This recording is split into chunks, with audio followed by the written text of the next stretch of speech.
પ્રકૃતિના સોળે કળાએ ખીલવાની ઋતુ અને આ ઋતુમાં અત્યંત મનોરમ્ય દ્રશ્યો જોવા મળે છે તાપીના એક્વા ગોલણ ગામે।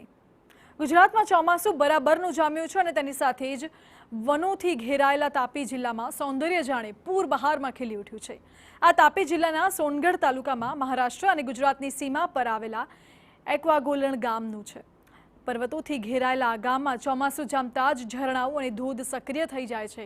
एमां पण लगभग 200 फूटनी ऊंचाईएथी पड़ता एक्वा गोलण धोधने निहाळवो ए प्रकृति प्रेमीओ माटे तो जीवनभरनुं संभारणुं बनी रहेतुं होय छे। અહીં એક સાથે ત્રણ ધોધનો નજારો જોવા મળે છે।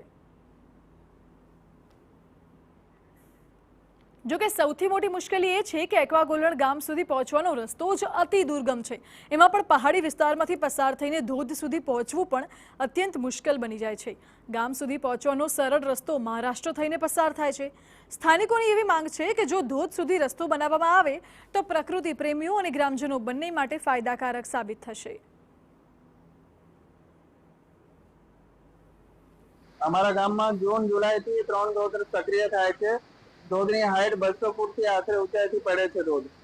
જો અમારા ગામમાં સરકારશ્રી રસ્તા બનાવવામાં આવે અહીંયા ધોધ સુધી તો ગામના લોકોને રોજગારી મળી રહે તેમજ પર્યટકોને જોવાલાયક સ્થળો પણ અલગ રીતે મળી રહે। एक्वा गोलण गामे जून जुलाई थी धोध सक्रिय थता होय छे अने लगभग ऑक्टोबर के नवेम्बर मास सुधी सक्रिय रहे छे। त्रण धोध एक साथे पड़ता होय ते नजारो माणवा लायक छे।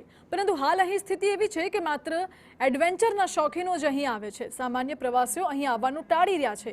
ત્યારે હવે તે દિશામાં કામ થાય તે અંગે માંગ ઉઠી રહી છે। જિલ્લામાં એવા ઘણા સ્થળો છે જે ચોમાસા દરમિયાન સોળે કળાએ ખીલી ઉઠે છે।